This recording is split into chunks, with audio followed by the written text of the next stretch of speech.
I'm going to invite us to come on back, center back. This is my task for this hour to 15 minutes. It's a workshop. And I take that task seriously, that this is not a time for me to stand here and to just go on and on. So my job is to help set the stage for some key issues that we'll be approaching at the General Conference. And for some of us, we may not have the date written in our calendars, so I'm just letting you know, so you can put it in there right now. April 23rd to May 3rd, 2024. So it's just over 1 year away. Before we go into the material, though, I do want to share greetings from the racial ethnic caucuses, your sibling caucuses, and in particular, the Native American International Caucus, of which I am privileged to serve as a board member on, and also as a member of the new Federation of Asian American United Methodists. So on behalf of the racial ethnic caucuses, your sibling caucuses who are here in solidarity with you, who are struggling with some of the same issues, celebrating the same stories, looking at where we've been resilient communities, we are here in spirit with you. We're here with you in spirit. So I invite us just to be in a moment of prayer. Good God, God of creation, God of resurrection, you gave us spokespeople, women, men, children, youth. You gave us Dr. King, who called us to the vision of John, the beloved community. And yet, God, we ask that you would help us embrace his vision, not only of beloved community, but the world house. God, your servant, your prophet, your son spoke about the world house, a world house where people would no longer be hungry, housing would be equitable and accessible, migration would be free and safe, where abuse, those who had been abused, those who are survivors, those who are abusers, would come to places of healing as well as justice. God, we pray for the world house, those spaces and places that care for your planet, your creation, not only us as people, but all the creation that supports us in life. We pray, God, for places of occupation, places of unease, all those places where we choose not to use the Master's tools to rebuild the world house. And so today I invoke that image as we look at General Conference and what we might be as your world house, not only in the church, but in our society. And this we ask in our brother Jesus' name, amen. So friends, I've had conversation with two general secretaries, one Secretary Arroyo, General Secretary Arroyo, about legislation that the General Commission on Religion and Race is proposing. They are in the midst of approving legislation for General Conference. So you know some of the deadlines. The deadlines for General Conference, as I understand them, for individuals, for conferences, is the first week in September. For agencies and commissions, it's a little bit earlier, so it's in August, okay? So this all needs to be handed into the Secretary of the General Conference. Talking with Giovanni, he will be preparing and his staff will be preparing an appropriate sheet of legislation that we will ask our siblings in BMCR to support.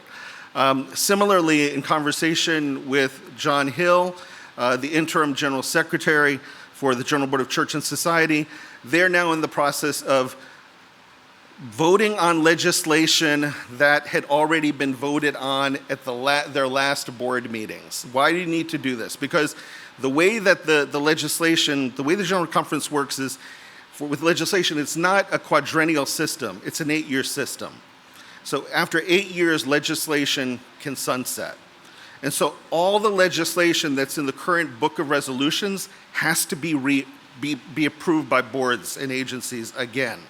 So our agencies and our commissions are in the deep work of approving legislation that's been approved, making sure it is properly before the General Conference. And so I am not going to spend time going through the lists of legislation that some of us have already read. Some of us have already redacted and sought support for. My purpose here is to look at one piece of legislation that I believe, and many of us believe, supports the vision that our bishops have been lifting up, that our various speakers have been lifting up, and it's called the Christmas Covenant. It is called the Christmas Covenant. And it's a vision for the church that relies on our vision for a regional United Methodist Church, a united and yet regional United Methodist Church. And so what is the Christmas Covenant? If you are a first elected delegate, you may have already heard some of this material that I've shared with others in a briefing for first elected delegates. If you are part of a delegation that has endorsed the Christmas Covenant, then you probably have been in conversation with me or one of my colleagues, Lloyd Niarota, Reverend Israel Alvaran from the Philippines. If this is new to you, I will ask that you just sort of follow along with me. We're going to be moving, after a little conversation from my end, we're going to move into small groups and we're going to have some greater conversation. Because I do believe the wisdom is in the group. And so then we'll have some feedback on what we hear, what you hear me saying about the Christmas Covenant and why it's relevant, why it is seriously relevant for BMCR as well as the other racial ethnic caucuses in the United Methodist Church. Okay? So that's the agenda for our hour and 15 minutes together. So what is the Christmas Covenant? What is the Christmas Covenant? The Christmas Covenant is a set of legislation and constitutional amendments that have been submitted by the United Methodist Church's to the General Conference with the goal of establishing regional equity in the structure of the church for missional and effectiveness while sustaining a connectional unity. It is rooted in the following values, 3 values, and I'll ask if we can go to the next slides. Okay, if we go to the next one, please. Okay, and hold on to that one because this is the reflection question for a moment from now. It's reflected in a connectional relationships rooted in mission, number 1. Number 2, respect for contextual ministry settings. By contextual ministry settings, we're talking about geographic settings. We're talking about geographic settings. Number 2, legislative equality for regional bodies of the church. Legislative equality for regional bodies of the church. And we'll get into why that is necessary given the current structure of the United Methodist Church. But why is it called the Christmas Covenant? The legislation was first conceived during the Christmas season of 2019. Christmas is an auspicious time for Methodists. It reminds us of the Christmas Conference of 1784 that gave birth to the Methodist Episcopal Church in the U.S. context, one of the predecessor bodies of the United Methodist Church. Those of us who have supported the Christmas Covenant believe that this would be a rallying cry, a point for renewed and revived United Methodism around the world. What is the context that gave birth to the Christmas Covenant? Soon after the Special General Conference of 2019, proposals to dissolve and to dismember the United Methodist Church proliferated. All of these major legislative proposals emanated from the United States. They emanated predominantly from the white dominant United Methodist Church, yes? Amen. The African College of Bishops issued a statement on maintaining the unity and integrity of the United Methodist Church. The Philippine College of Bishops released a pastoral letter that spoke against dissolution of the United Methodist Church. Proponents of the Christmas Covenant, who originally are from the central conferences, but now those numbers have grown, so they're supporters across the worldwide connection, across the jurisdictions as well as central conferences, saw this as a kairos moment, an opportune time for voices from central conferences to be heard. Much of our discussion today and last night came back to the voices, especially the so frequently marginalized voices from the central conferences. Here was an opportunity with the Christmas Covenant for those on the margins, those who had been set aside as other, to really speak from the center. So this is really a kairos moment. It is rooted in the lamentation of how colonialism has shown itself in efforts to divide the church without hearing from the silenced margins, especially the central conferences. And after having seen the harm that much mission work has done, the Christmas covenant was born, a gift of hope from those in the grassroots for the future of our worldwide connection. What is the vision of the Christmas covenant? If we could move to the next slide. Okay.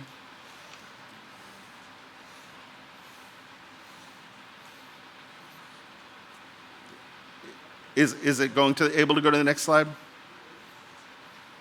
Yep. These are some of the principles. These are the principles that undergird the Christmas covenant. In the preamble, proponents declare that we envision a church that connects globally, engages in mission together, respects contextual ministry settings, celebrates the diversity of God's creation in its many beautiful expressions, values mutuality, empowering relationships in order to strengthen core missions of evangelism, discipleship, social witness for the transformation of the world. And so these are if we could go to the next slide, please, from the values. Great. Okay. Good. Stick with this. These values, in particular, the value of Ubuntu, which some of us are familiar with, the South African word Ubuntu. I am because you are, right? There is no individual autonomy. We are in mutual relationship. I am only possible because of my relationship with you. And then Philippine concepts of Banihan, which come from the context of hurricanes and typhoons that have devastated the Philippine Central Conference. When one home is demolished, an entire village comes to relocate the home to a safe space, a safe area. So these two images of mutuality and recognition, and then also of relocation, inform the other values that are implicit within this legislation. I want to also affirm this is legislation, unlike others, that affirm the doctrinal statements in our Book of Discipline, our doctrinal heritage. Also our theological task, our current theological task. And then a revised set of social principles, worldwide social principles that have been worked on by the General Board of Church Society in cooperation with the Connectional Table over the past 8 years. So these are the values that really inform what it means to be a decolonized, regional, united Methodist church. This was the beginning not with a pragmatic approach to hold the United Methodist Church together, but what are the values that we can affirm, especially in the central conferences? What's the gift of values that can be shared? And so I share this again. This is a gift of legislation that is offered to BMCR. It is being offered to each of the caucuses for support. But the purpose here is to look for how BMCR can see themselves and own yourselves within this legislation. And so I am going to go to the question that preceded the values question, Paul, before we got to that. What does a decolonized church structure look like? Before I go into what the legislation is, I'm going to invite you to go into groups. You could be in groups of 5. We're going to take about 12 minutes. We're not going to rush this conversation. 12 minutes. And then have some feedback. We have some microphones that are available in the center aisle. We'd like to hear from you. What does it really look like? What does a decolonized church structure look like from the perspective of BMCR? What are BMCR's values, core values? Values that, as I listen to my brother Theon speak about the worldwide church and our siblings in the African diaspora, that are transatlantic, transnational values, in fact. But what are the BMCR values, that the guiding principles that we want to employ as we navigate the legislation that we will face at General Conference, whether we are delegates or people who have influence and an interest relationship with a delegate? So those are the two questions. I'm going to invite you to take about 12 minutes together, groups of 4 or 5, and then we want to hear what your response is. So those, just call your attention to that.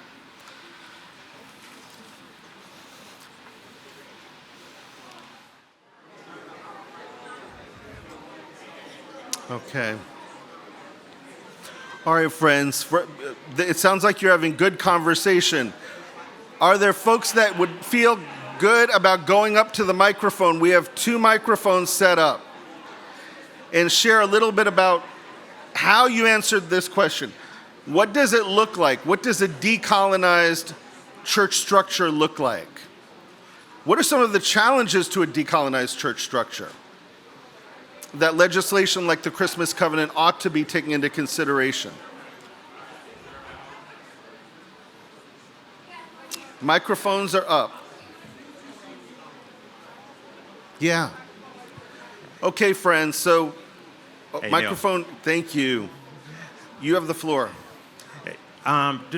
We had a great conversation, but one of the questions that we do have is how will the funding work? Because we can see a scenario where initially it starts off one way, Yeah. but then down the road things get changed. And it could be that basically we're actually colonizing once again. So the funding is a key question. Yeah.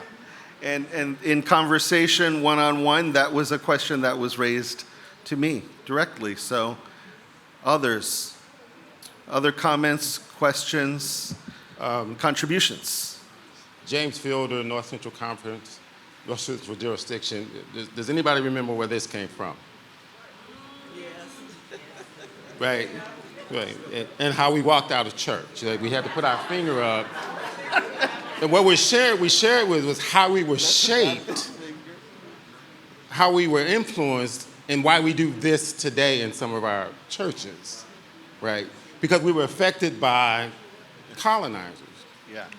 And so that led us to thinking about, even in some of our seminaries, thank God for our gammon, that even our theology was shaped by, initially, I didn't hear about liberation theology until later in my seminary experience. So controlling how we are shaped, or thinking about how we are shaped and where our thought process comes from, we did get to finances, but we were thinking about going back, because we had to figure out, when we think about being colonized, how deeply it goes back to affect our thoughts today. Then in 10 minutes, that's all we got. Thank you. Others? Thank you. Yes. My name is Marilyn Coney. I'm from the East Ohio Conference, North Central Just a Jurisdiction. little bit louder, if you could. My name is Marilyn Coney. I'm from the East Ohio Conference of the North Central Jurisdiction. One of the questions that we had, or concerns that we talked about, is what will be the long-range effect of this?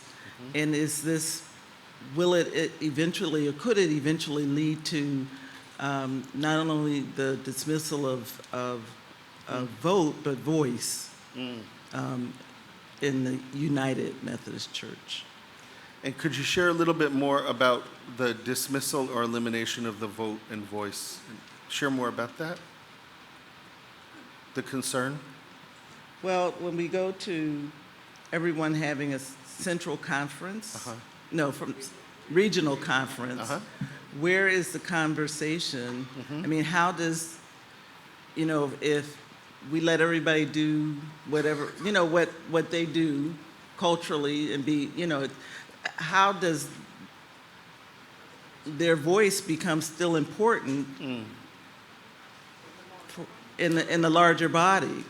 Okay. Yeah. So because it seems like another way to separate over time. So I'm hearing a concern that the voice in a region may be amplified, but then how do those collective voices, how are they amplified in a worldwide context or across region? How are they affirmed, how are they heard, how are they acted on? For the sake of the United Methodist Church. For the sake of the it's United said. Methodist Church. Yeah. Excellent. That's a great comment, great critique. Others in decolonizing the structure of the United Methodist Church. Yeah, please.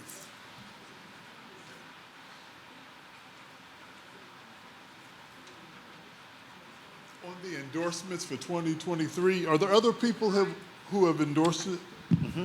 So right now, the Christmas Covenant is looking for additional endorsements. Has anybody on the continent of Africa endorsed it? So the way that endorsements happen by conference in conferences across Africa, it's the history of endorsement of any piece of legislation it's very different history than in the jurisdictions. This coming week, some of you have heard about the Africa Forum. This was lifted up in prayer and for sacrificial giving in our worship service last night. The Africa Forum will be a time when I am imagining those delegates who are representing their conferences, their delegations, will have an opportunity to move forward with more formal endorsements if they so choose, number one. Number two, the bishops, the African bishops, have spoken in favor of the legislation in general, but the conferences themselves have not had formal endorsement. Okay, so that's where the conversation is. The majority of the conversation on the document itself and the implications, frankly, it's happening across the Philippines and Northern Europe, Central Europe, and across Africa. I think more people know in the Central Conferences about the Christmas Covenant than most United Methodists who are involved in this work in the U.S., in the U.S. jurisdiction. So, but the history of endorsing legislation, it is different. It is different. Well, don't you think that that's problematic with all the delegates coming from the continent of Africa and no one has endorsed this?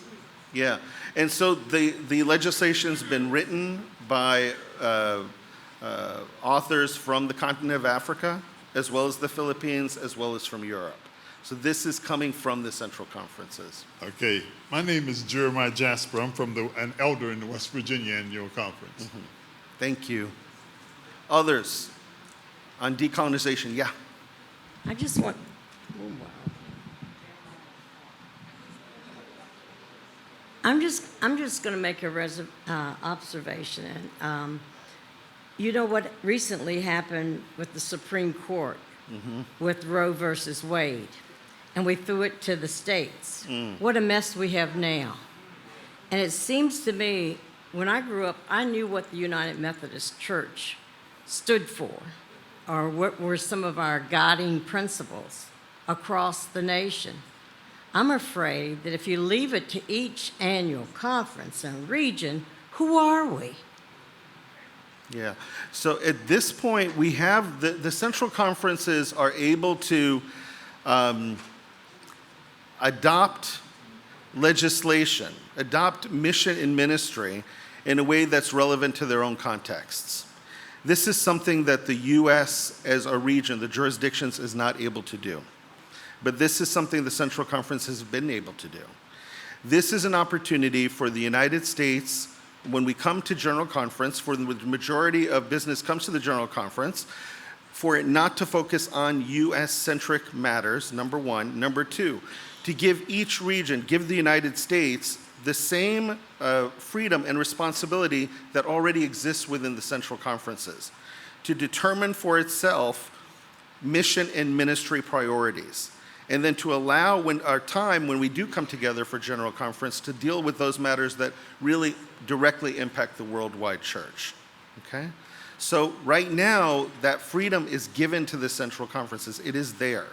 It does not belong, though, it does not happen in the U.S. context. That's just a little bit of background. Yes?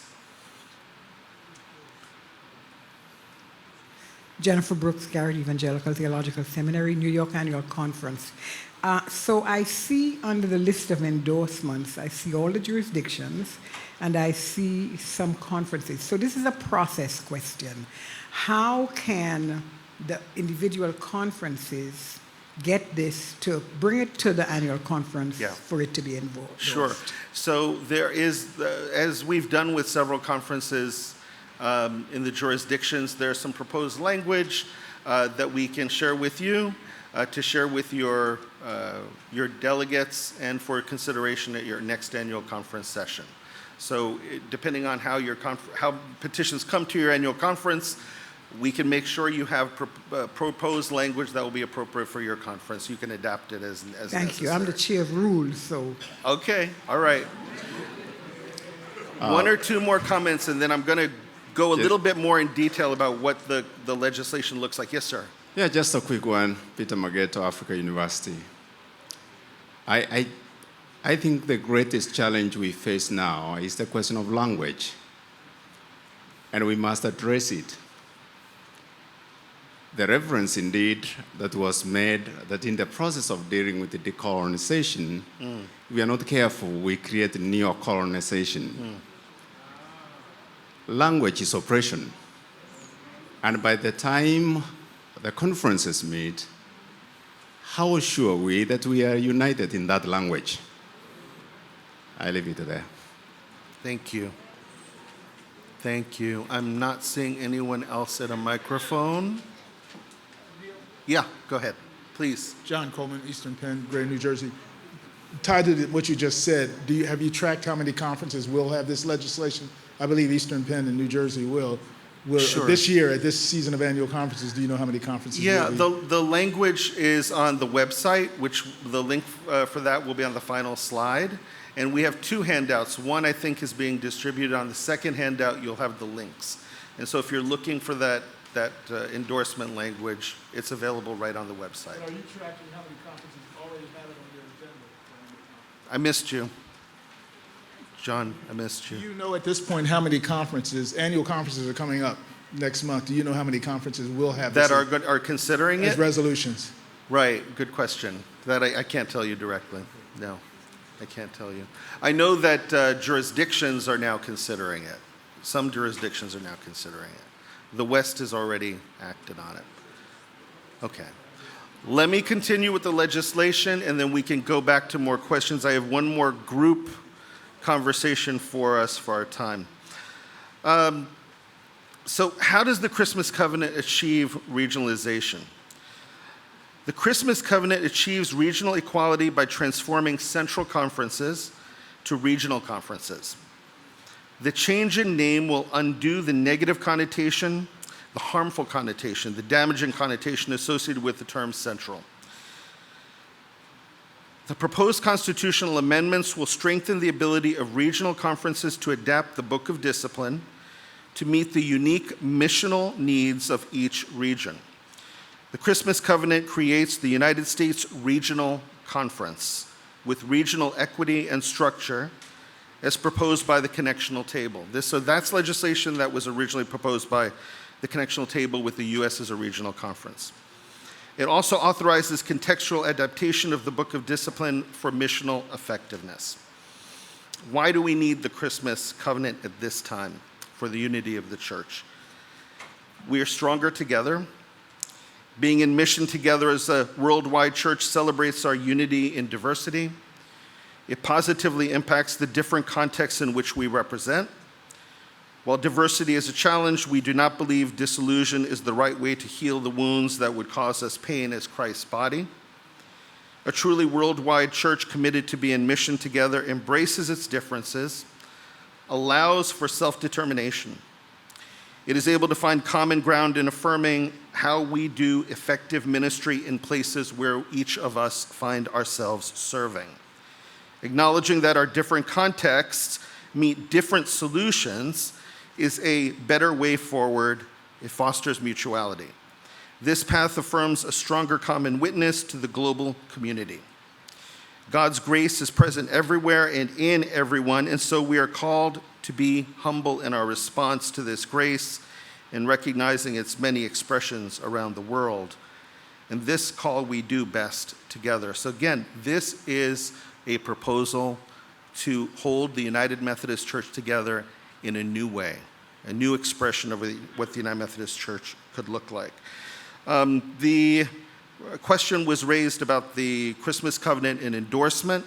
Again, I'm going to share that the Christmas Covenant legislation was written primarily by United Methodists from Africa, from Europe, the Philippines. In February 2020, it was passed by the Philippine Annual Conference, Cavite. So the first conference to pass it was in the Philippines. It was submitted to the next General Conference. The Connectional Table affirmed the Christmas Covenant as an expression of the CT's commitment to institutional equity and to dismantling historic systemic colonialism. So why the regional conferences? This is something that's been raised. Why are we working in isolation? If we move toward regionalism, is this really a move toward isolation? The various geographic regions of the United Methodist Church sharing closely related ministry contexts will benefit from an opportunity to engage in conversation related to the life and ministry of the church within their respective regions, while maintaining missional and connectional relationship with other regions. The Christmas Covenant celebrates the Connectional Table's U.S. Regional Conference legislation, which the Central Conference bishops have affirmed, making it an integral part of the Christmas Covenant legislation. But it takes this regionalization effort to the level of the entire United Methodist connection, not only the United States. This offers United Methodists in all regions of the United Methodist Church space to engage in a context-specific conversation for each of its regions that would otherwise have been brought to the General Conference. So there are matters that ought to be in conversation at the regional level. And those are conversations that right now, at least for the US context, the only place where we have those conversations is at General Conference. This liberates us from that process. United Methodists at General Conference can then focus their time and meaningfully consider matters relating to the whole worldwide Christian witness. What will happen if the Christmas Covenant is not approved? The Christmas Covenant is a set of legislation that includes petitions which take immediate effect upon the General Conference adjournment and upon approval and constitutional amendments that require a 2/3 approval at annual conferences. The Christmas Covenant endorses the creation of 5 Episcopal areas in Africa, as recommended by the Standing Committee on Central Conference Matters, to strengthen the ministry of the Church. Upon adjournment of the General Conference, the U.S. Regional Committee, with legislative powers, is able to convene. This will include all delegates to the General Conference from the United States of America, 2 representatives from each regional conference outside the U.S. That's what's in the current legislation. What is the future of the United Methodist Church if the Christmas Covenant is approved? The Christmas Covenant sustains the unity of the church. It allows the church to continue with existing ministries. It authorizes a study to strengthen the work of regional conferences facilitated by the Connectional Table, the Standing Committee on Central Conference Matters, to be renamed the Standing Committee on Regional Conference Matters, and the new Standing Committee on U.S. Matters. Let's go to the next slide. Okay. Something that's been asked of me is, well, what happens to the current jurisdictions in the Christmas Covenant legislation? The jurisdictions remain. It will be up to the regional conference to determine what the future of the jurisdictions will be. And it will be an interesting conversation. Okay. If we could go to the next slide. All right. So the question for BMCR is, I'm going to invite you to be in small groups again. What should be on the table for a new regional U.S. conference? One question that was lifted up is money, budget, money, allocation of funds. What should be the priorities for the U.S. regional conference? How should the U.S. region develop stronger relationships with other regions? What leadership role can and should BMCR take? So these are my questions, and I invite you to go back into some small groups and have some conversation.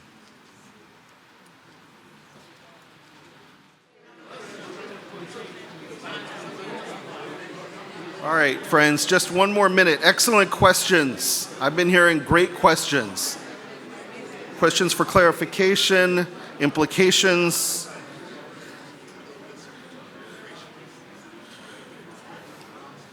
And if we'd like to give some feedback, the microphones are open and the floor is yours.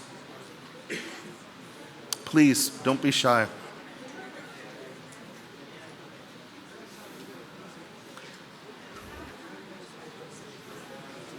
Yes, sir. Let's bring our attention over to the microphone to your right. Yeah, my name is Paul Amara, clergy from the Susquehanna Conference. In our group, we are talking about who we have to be. We shouldn't be on sale. Like we just heard from my brother from South Africa, from the African University, the neo-colonialism is still going on.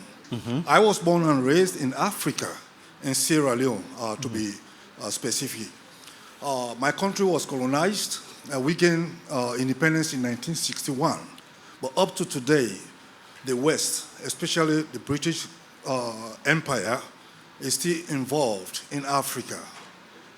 We shouldn't let us to be sold. We have to really keep ourselves in place and do the right thing. Let one voice be everyone's voice. Because if somebody goes to represent us and they are being bought, they are going to go with the opinion of the powerful, the buyers. So you as the leaders, as our leaders leading us today, we want you to be very strong and really to be honest and genuine with each and every one of us, so that when we give you the voice, when you go to represent us, you are not representing personal interests. You are representing our interests. Yes, thank you. Amen. Thank you. Yes. Hey, Neal, we brought the question up. If we go to regionalization, what happens to Africa University? So what happens after? As far as funding. So now they said the thing that keeps us together, united, is mission. So the mission would be to continue to support Africa University? Right, great question. So the budget right now is determined by the General Conference, right? So this is a question. And it's been raised. It's an excellent question. So a couple of questions we also asked, and this is just for clarity. We know in 2019 the numbers were in the Central Conference, which limited our voice here. So we want to separate to let them do what they want to do and we do what we want to do. To me, in seminary, I looked at the word united or untied. It's just two different letters. So it's not united to me. That's my, but somebody said, well, and this is kind of the quandary. They said, well, we need to just be together. I asked them, I said, well, can I have 3 wives? So the Christmas covenant affirms the unity of the church. The difference is the United States, the U.S. jurisdictions will be able to be in conversation in a way that they have not been before. Something that the Central Conferences in Africa and the Philippines, Europe, Eurasia have been doing. To set priorities for themselves, for the U.S. jurisdictions to come together in a way that they have not. Neal, Yes, sir. James Fielder again. I think that is this education piece is what we're wrestling with, because with all that getting understanding, and so this is new information for a lot of us because we weren't at that space, and so our desire is to understand it because we got to be in this space of what's in it for me. Yep. And that we don't lose. I think our conversation went around. We don't. There's this dichotomy of we don't want to lose power because there's some synergy that we have as a united diaspora. But then we do want to make sure that we are taking care of our American thing. I think racism is universal. Yeah. So what we landed on is we definitely want our leaders at the table for discussion that are very pertinent things. We're still dealing with systemic issues today. That hasn't changed. But we do need to understand better and have continued discussions around this issue, this topic, because we have to look out for all of this in the room. And so we did pose a question to you. I take that, okay, wait a minute, how is this going to be divided up? Because not each jurisdiction is the equal when it comes to people of color, when it comes to black people. And so I think I'm leaving with a desire. My charge is to go get more information, more understanding, so that we can be supportive. I hope that makes sense. That makes total sense. And given the demographic shifts we heard earlier today, those demographic shifts can easily be eclipsed by the numbers, the growth, the numerical growth that's happening outside the United States, correct? We agree on that. And where is the venue? Where is the space where people of color, BIPOC people are able to claim space? Is it in the current structure, or is it in a structure that's a regional U.S. structure? I'm asking you that question. For me, it's in a U.S. regional structure. The possibility is greater. This does not mitigate our relationship with our siblings across Africa, Europe, Eurasia, until Eurasia chooses to leave the United Methodist Church, Central and Southern Europe, and the Philippines, and even our autonomous and affiliated United Methodist churches. If anything, we have a greater sense of identity as a region, and we can be in relationship perhaps in more intentional ecumenical ways that we have not been. And we can have conversations certainly in the U.S. region that they are having in the central conferences in other regions currently. Others, yes, please. Yes, Scott Johnson, Upper New York Annual Conference. I'd like to present a question from, not so much a question from our group, but a concern, I would say, and then a practical question on the other side of that. One of the things we talked about in our group is that one of the fears of U.S. regionalization is that, unfortunately, part of what seems to be our nature as Americans is that, one, we focus on ourselves. We tend not to care very much about the rest of the world at all. Mm-hmm. And so if we do, in fact, create a conversation that is U.S. focused, what is our sense, what is our plan, what is our approach to make sure that we don't lose our sense of remaining in connection with the other regions? And we ask that and raise it from a practical standpoint, because it's very easy to do conceptually, it's very easy to do and say, well, we're committed to it as a principle, but at the same time, I think we do need to just name that so that it does not render eventually, as we could think of the General Conference as sort of not the one that most U.S. people would be worried about. Another piece, just in terms of, as you said before, that the way the Christmas Covenant would work is that there is legislation that would take effect immediately following the General Conference, but there are also constitutional amendments Correct. that must pass. That's right. Yes. From a practical standpoint, would the failure of those amendments render the covenant pretty much unworkable? Yeah, I mean, the constitutional amendments are there to make the regions function as the legislation intends. So, yeah.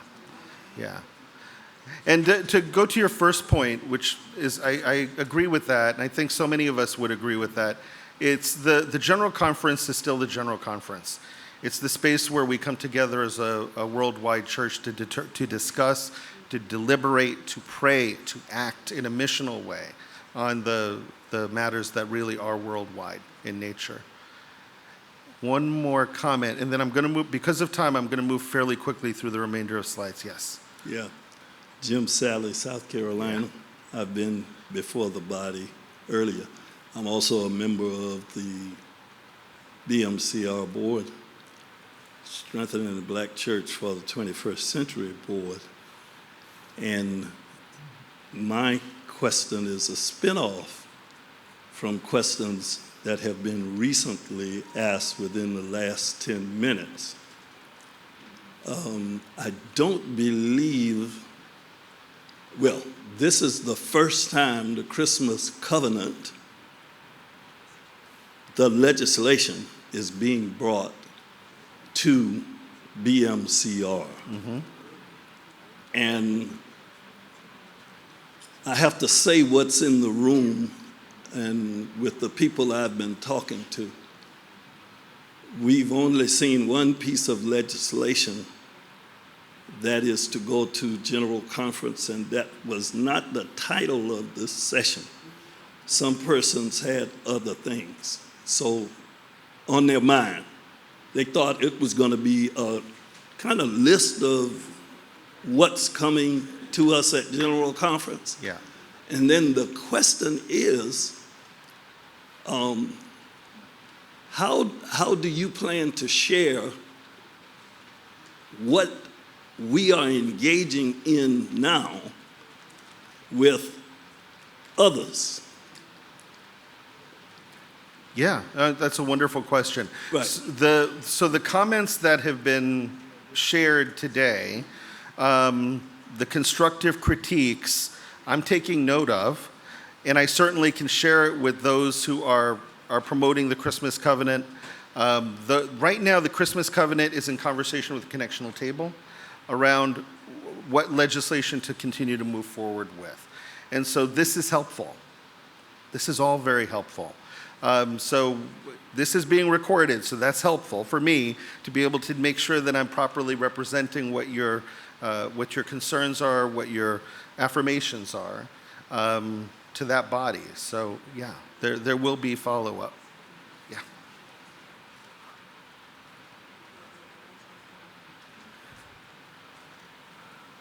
Jeremiah Jasper from West Virginia Annual Conference. Are there other proposals that are going to be coming before General Conference?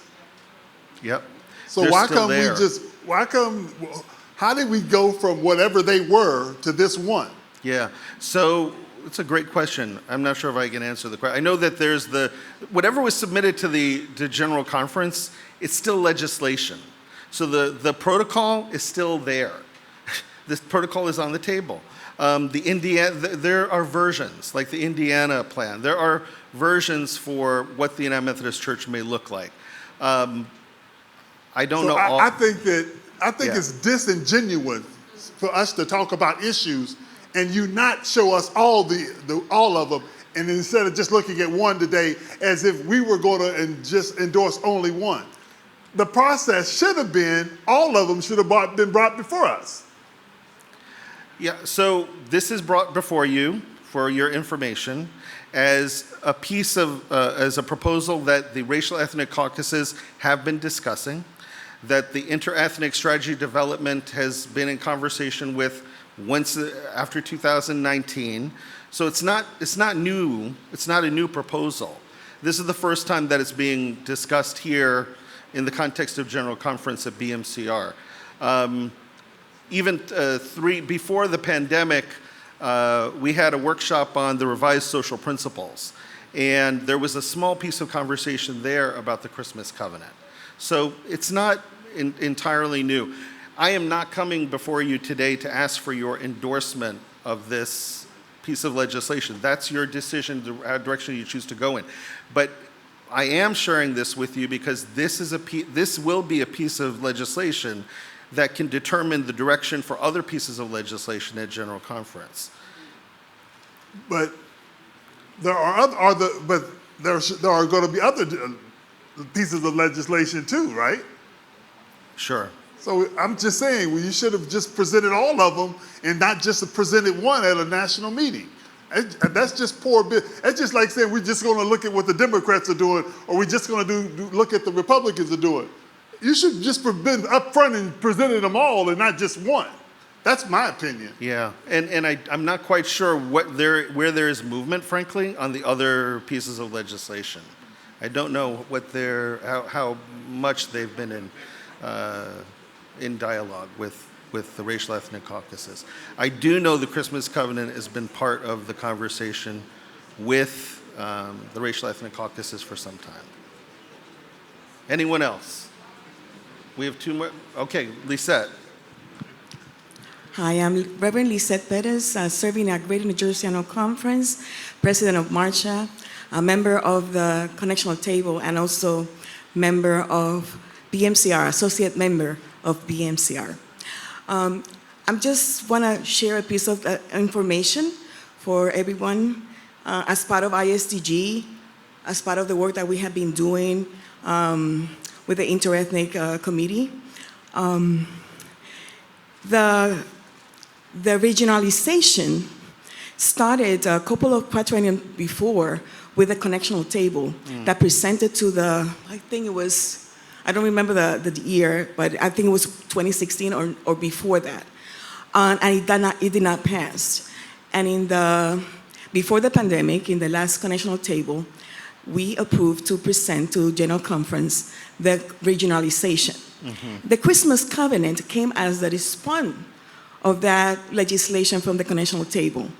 And I think it's a very important piece of information that we understand.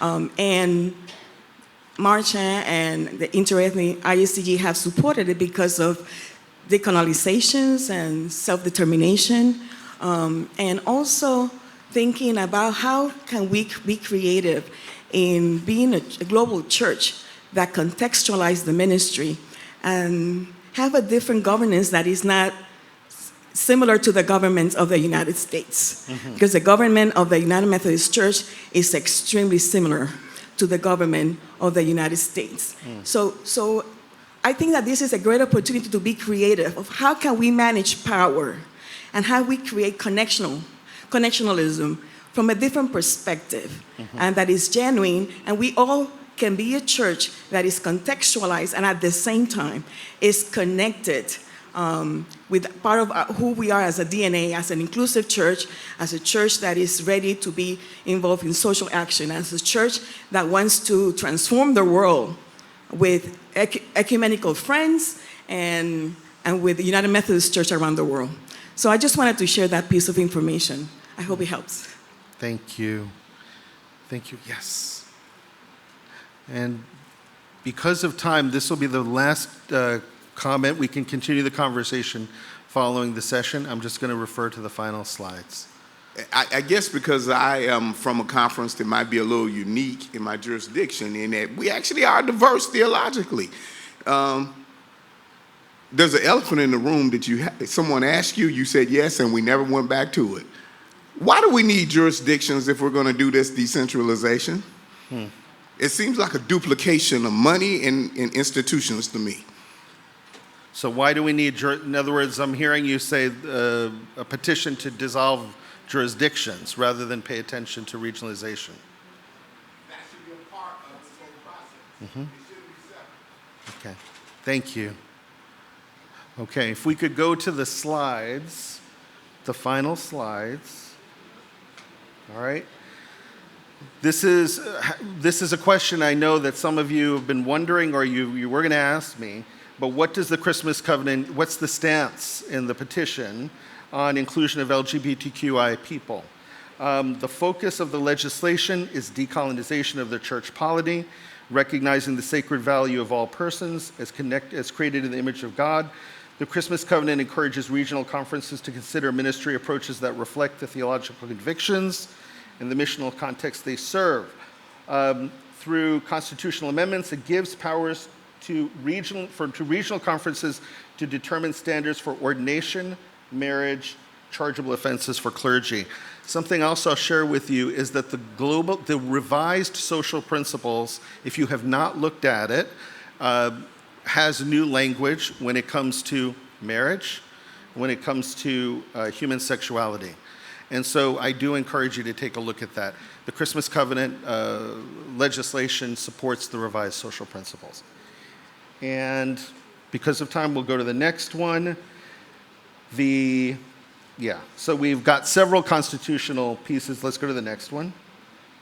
Okay. Just so you have a sense of it, we have one more handout that will give you all the constitutional amendments that would need to take place in the process.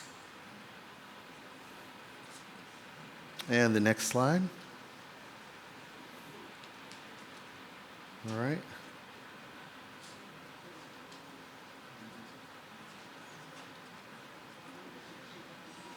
And the next one. Okay. And go to the last one, because there are a few.